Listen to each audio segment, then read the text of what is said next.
Bonjour à tous, soyez les bienvenus pour ce temps de culte, de louange et d'adoration, mais aussi le temps de la méditation de la parole de Dieu.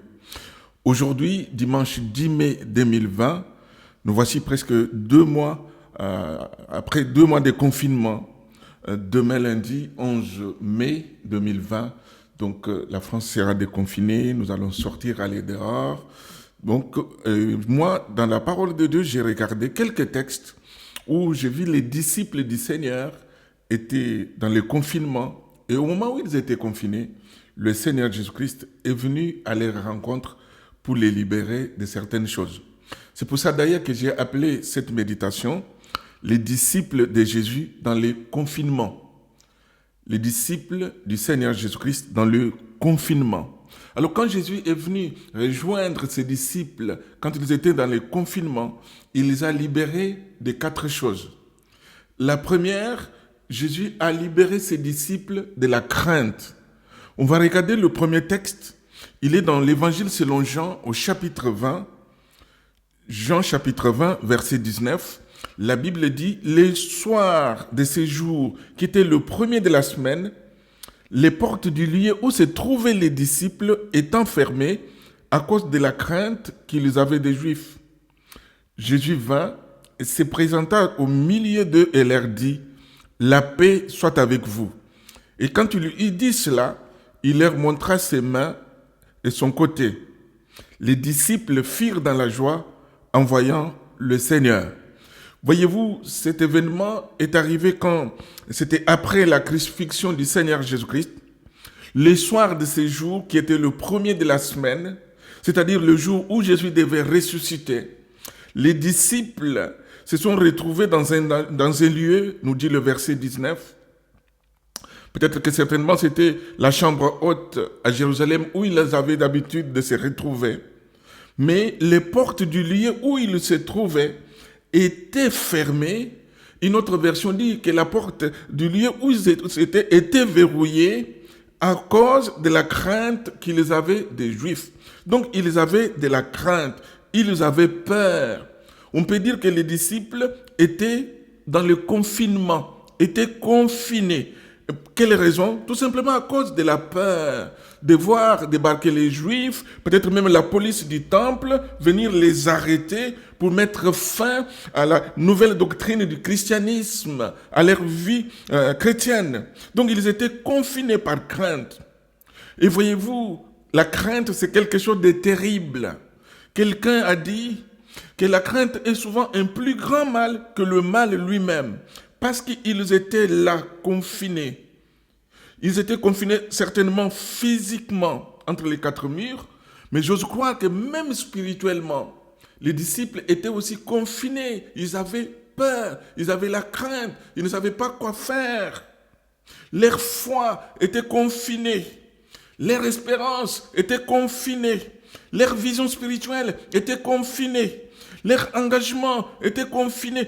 Tout ce à quoi ils avaient cru à travers l'enseignement de Jésus pendant plus de 3 ans, toutes ces choses étaient confinées, mes amis. Ils avaient vraiment besoin de rencontrer encore le Seigneur, de faire une nouvelle expérience avec lui. Mais le verset 19 nous dit que pendant qu'ils étaient là, confinés, presque tétanisés, paralysés par la crainte, le verset 19 nous dit, Jésus vint et se présenta au milieu d'eux. Alléluia. Le Seigneur est fidèle. Il ne nous laisse jamais. Même si nous sommes dans les confinements, il viendra toujours vers nous. Il se présenta au milieu d'eux et il leur dit, la paix soit avec vous. Amen. Donc les disciples firent dans la joie en voyant le Seigneur. Ne fût-ce que sa présence a chassé la crainte. N'est-ce pas ce qu'on chantait quand on était ensemble à l'église? Un chant s'élève, les yeux se tournent vers toi. L'espoir renaît, le cœur soupire après toi. En te voyant, nous retrouvons la force de vivre. Quand nous sommes en ta présence, Seigneur, nos craintes fuient. Oui, c'est vrai. Quand le Seigneur est là, nos craintes fuient. Et ce matin, je voudrais dire à quelqu'un, peut-être qui est dans la crainte, que Jésus-Christ est présent. Nous l'avons rencontré, vous pouvez aussi le rencontrer.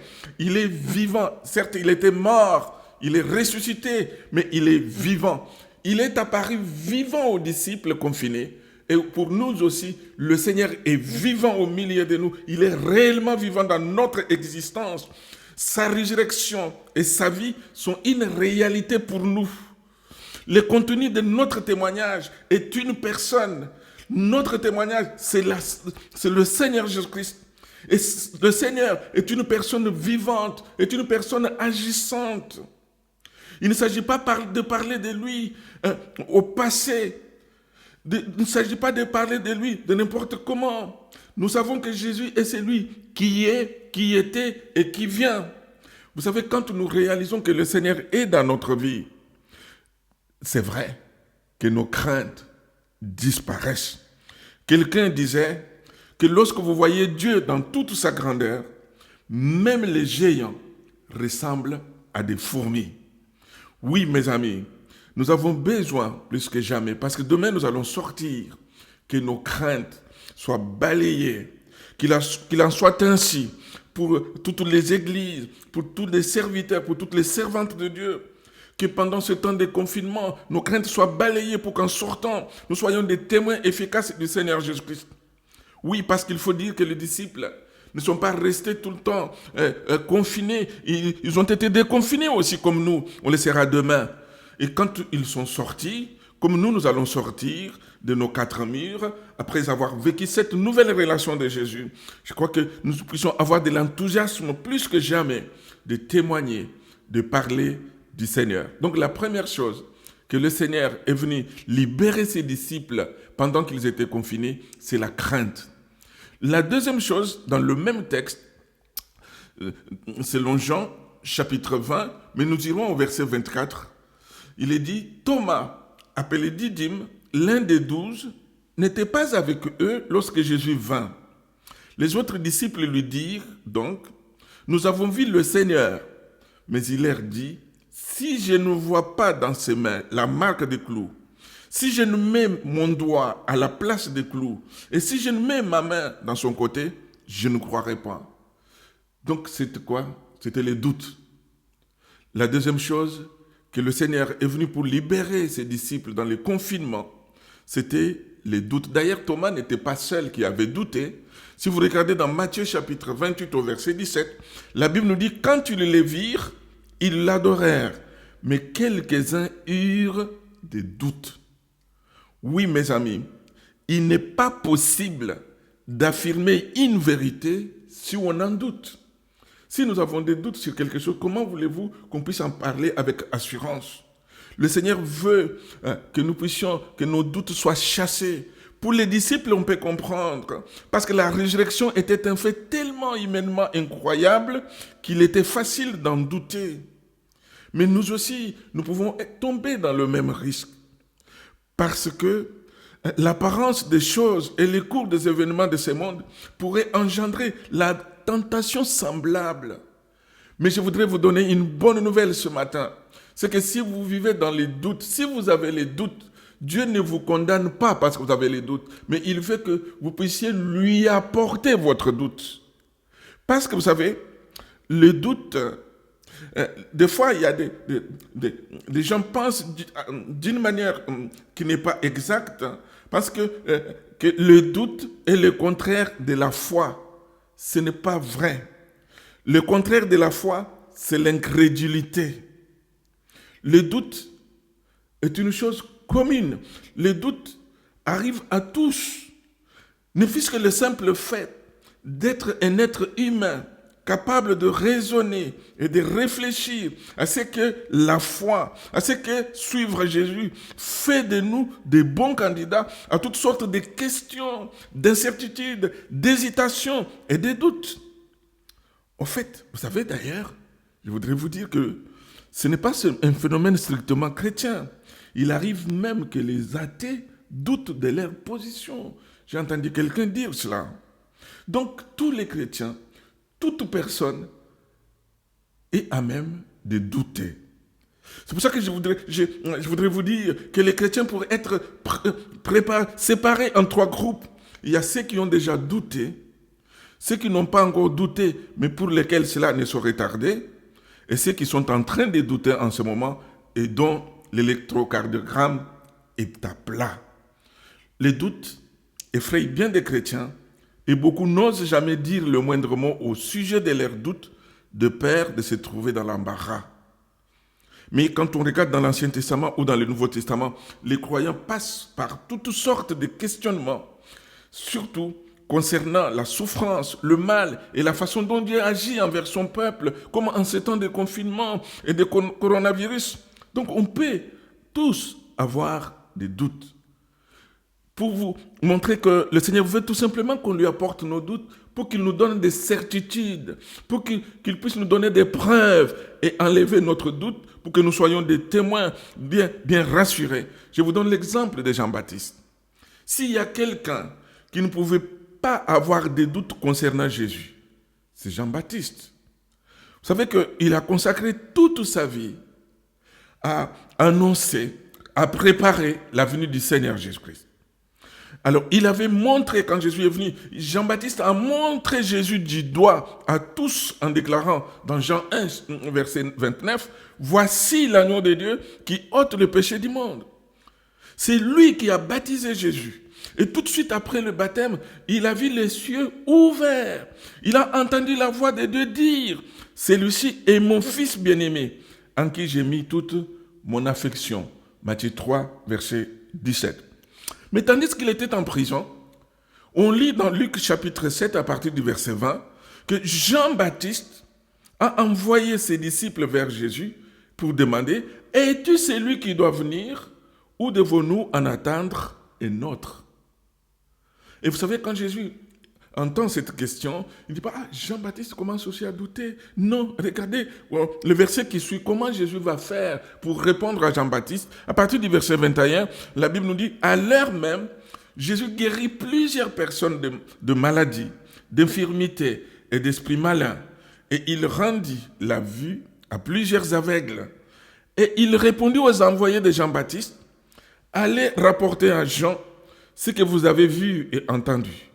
Les aveugles voient, les boiteux marchent, les lépreux sont purifiés, les sourds entendent, les morts ressuscitent, la bonne nouvelle est annoncée aux pauvres. » Cela revient à dire qu'il voulait qu'ils apportent à Jean les preuves dont ils avaient été témoins et qui confirmaient que Jésus était bel et bien le Messie qu'il avait annoncé.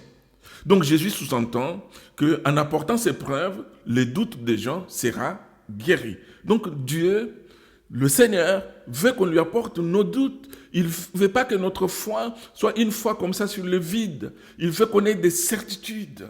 Donc quand on a des doutes, le Seigneur ne nous condamne pas. Il veut qu'on vienne vers lui, qu'on lui dise nos doutes. Alors ce matin, si vous êtes dans le doute, que ce soit par rapport à la foi, ou vous avez des questions, ne gardez pas ça pour vous-même. Venez les déposer aux pieds du Seigneur. Venez les partager avec nous. Et puis, nous allons prier avec vous. Nous allons sonder les Écritures. Nous allons chercher à répondre à vos questions. Alléluia. Tout simplement parce que si le doute n'est pas dissipé, si le doute n'est pas chassé, ça va entraîner une troisième chose qui est plus grave, dont Jésus aussi était venu délivrer ses disciples dans le confinement, c'est l'incrédulité.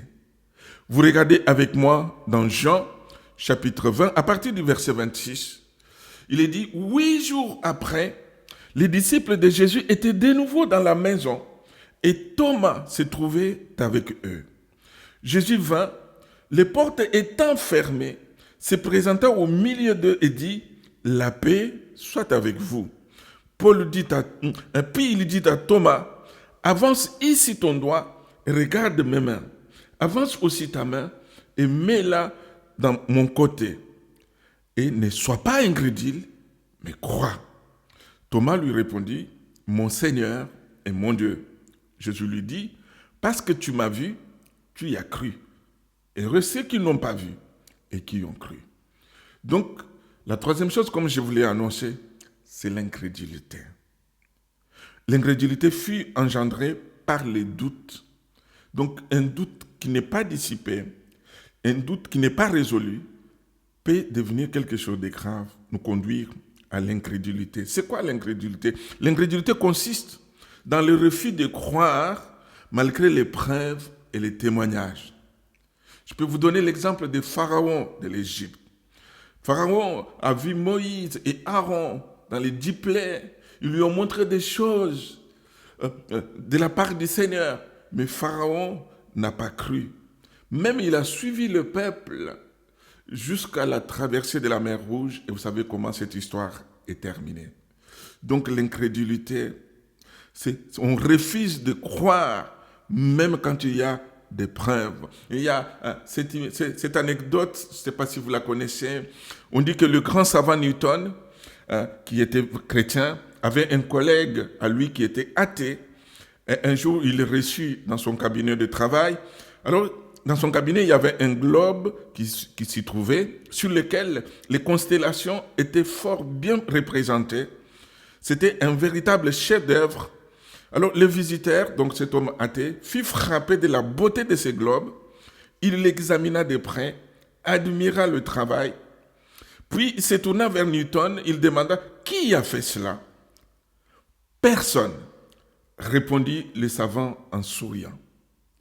Cela s'est fait tout seul. L'incrédule comprit l'allusion et ne dit plus rien. Voyez-vous, au lieu qu'il soit touché par la réponse de Newton, mais il s'est tout simplement calmé et il s'est renfermé dans son incrédulité. Pourquoi ? Parce que l'insensé dit dans son cœur qu'il n'y a pas de Dieu. Il n'y a pas de Dieu. Le peuple d'Israël était comme ça. Il a vécu des choses extraordinaires avec le Seigneur. Dans le livre des Nombres, chapitre 14, à partir du verset 11, et l'Éternel dit à Moïse, « Jusqu'à quand ce peuple m'outragera-t-il? Jusqu'à quand ne croira-t-il pas à moi, malgré tous les signes que j'ai opérés au milieu de lui ?» Voyez-vous, malgré tout ce qu'ils ont vu, ils ne se sont pas tournés vers le Seigneur. La victoire sur l'incrédulité ne vient pas d'une accumulation d'épreuves supplémentaires. Oui, on peut voir des miracles et des miracles comme des enfants d'Israël dans le désert, mais si on ne veut pas croire, on ne croira jamais. Mais je voudrais vous dire que nous, aujourd'hui, nous avons suffisamment d'épreuves pour croire dans le Seigneur, pour croire dans son amour, pour croire dans sa grâce. Les marques dans ses mains, son côté percé, prouvent l'amour de Dieu à notre égard. La Bible ne dit-elle pas dans le Romains chapitre 5, verset 8, « Mais Dieu prouve son amour envers nous, en ce que lorsque nous étions encore des pécheurs, Christ est mort pour nous. » Oui, tant d'événements et d'interventions prouvent aussi que Jésus-Christ est vivant. La foi, mes amis, c'est un choix.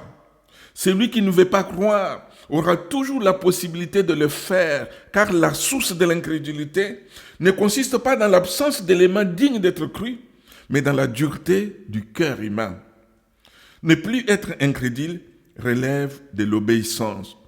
Alors ce matin, obéis à l'ordre du Seigneur. Ne sois pas incrédule, mais crois. Toi aussi, crois dans le Seigneur. Et puis, la dernière chose dont le Seigneur est venu délivrer ses disciples dans le confinement, c'est la tristesse. La Bible nous dit que c'est le même jour, dans Luc chapitre 24, à partir du verset 13, mais je vais prendre tout simplement le verset 17, les disciples qui allaient à Emmaüs, le verset 17 nous dit, Jésus s'est approché d'eux pendant qu'ils partaient, mais ils ne l'ont pas reconnu, tout simplement à cause de la tristesse qui les avait aveuglés. Il leur dit, mais de quoi vous entretenez-vous en marchant? Et ils s'arrêtèrent, l'air attristés. Ils étaient tristes. Ils n'en pouvaient pas être autrement. La tristesse avait aveuglé. Ils avaient une idée fixe et interprétaient tout par elle. Pour eux, Jésus est mort et c'est fini. Ils espéraient que c'était lui. Ils conjuguent tous les verbes au passé. Donc Jésus est mort, ça n'est terminé. C'était l'idée qu'ils s'étaient fixée dans leur tête. Ils n'avaient pas cru les rapports certifiant des femmes qui étaient parties au tombeau que Jésus était ressuscité. Ils n'avaient pas cru ça. Vous savez que des fois, nous aussi, nous encourons le même danger. Parce que c'est une loi spirituelle et psychologique. Toute idée préconçue sur un fait ou une personne nous fera tout interpréter d'une manière erronée. On va tout interpréter en fonction de nos idées qui sont déjà dans nos têtes. Et voyez-vous, Mes amis, ce matin, je voudrais vous dire que Jésus est vivant et qu'il est capable de nous réjouir, de chasser nos tristesses. Oh, je comprends, parce que certaines tristesses peuvent être légitimes. Et l'affirmation qui tend à dire qu'un chrétien triste est un triste chrétien est un peu des fois trop simpliste. Oui, on peut comprendre, par exemple, pendant ce temps que nous traversons ensemble, confinés, où il y a des frères, des sœurs malades de coronavirus, il y en a même qui sont partis auprès du Seigneur. Donc certaines tristesses, on peut les comprendre. Cependant, quand le Seigneur se révèle à nous, comme il s'est révélé à ses disciples, donc nous pouvons bannir la tristesse et nous pouvons nous réjouir parce qu'on les croyait morts, mais il est vivant. Quel que soit ce qu'il peut décider pour notre vie, nous savons que nous serons auprès de lui, que son nom soit béni. Voyez-vous 4 choses dont le Seigneur est venu délivrer ses disciples dans les confinements. Donc nous avons parlé de la crainte, nous avons parlé des doutes, nous avons parlé de l'incrédulité et nous avons parlé de la tristesse. Voyez-vous, pour terminer ce temps, le dernier texte que je voudrais lire avec vous ou regarder avec vous, c'est dans Actes chapitre 1. À partir du verset 13, vous savez, Jésus est monté au ciel, ils sont retournés dans la chambre haute. Verset 13 nous dit, quand ils furent arrivés à Jérusalem, ils montèrent dans la chambre haute où ils s'étaient nés d'ordinaire. Donc, ils sont entrés dans la chambre, ils sont confinés, le Seigneur n'est plus là, il est monté, il est élevé, il est monté dans la gloire auprès de Dieu le Père, et là, ils sont là. Ils sont libérés de la crainte, ils sont libérés des doutes, ils sont libérés de l'incrédulité, ils sont libérés de la tristesse, et ils prient, ils veulent que la promesse de Dieu s'accomplisse. Parce qu'ils doivent continuer l'œuvre du Seigneur. Ils doivent être des témoins du Seigneur. Ils veulent que la puissance du Saint-Esprit descende. Ils ont prié. Et dans Actes chapitre 2, la Bible nous dit que les jours de la Pentecôte, ils étaient tous ensemble dans cette même chambre haute, donc confinés. Tout à coup, il vint du ciel un bruit comme celui d'un vent impétueux, et il remplit toute la maison où ils étaient assis.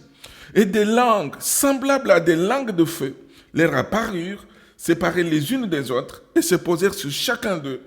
Et ils furent tous remplis du Saint-Esprit, et se mirent à parler en d'autres langues, selon que l'Esprit leur donnait de s'exprimer. Que ce matin, nous puissions prier, mes frères et sœurs, pour que le Saint-Esprit descende, pour que le Saint-Esprit nous remplisse, pour que le Saint-Esprit puisse briser encore toute forme de résistance dans nos cœurs, toute forme de crainte, toute forme de doute, toute forme d'incrédulité, toute forme de tristesse, afin que demain, lorsque nous serons dehors, que nos visages soient rayonnants de joie et que nous soyons des témoins efficaces pour le Seigneur Jésus-Christ. Vous savez que quand les disciples sont sortis de ce confinement, Pierre a pris la parole, il a prêché. La Bible nous dit, à partir du verset 41, acte 2, que ceux qui acceptèrent sa parole ce jour-là furent baptisés et le nombre des disciples augmenta d'environ 3000 âmes.